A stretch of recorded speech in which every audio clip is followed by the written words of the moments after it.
গেছে, হাঁড়ির জলটা গরম হয়ে গেছে। এবার গোটা গরম মশলা, তেজপাতা সব ফোড়ন দিয়ে দিচ্ছি।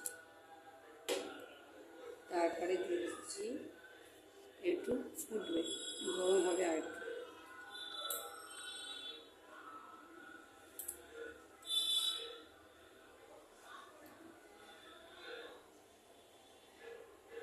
এবার দিচ্ছি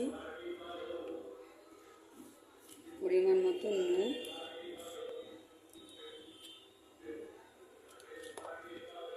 এবার হচ্ছে যে হলুদ। মেন হচ্ছে ইনগ্রিডিয়েন্টস হচ্ছে যে হলুদ, পোলাওতে হলুদ দিচ্ছি আমি, ছোটো চামচের 1 চামচ দিচ্ছি।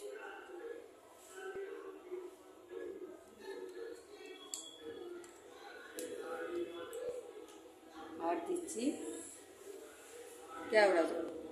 কেওড়া জল হচ্ছে যে 1 চিপি,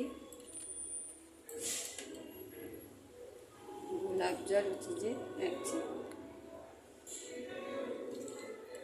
এটা কী হয়, আমি এরকমভাবে করি, আপনারাও করবেন, তো ভালো লাগবে।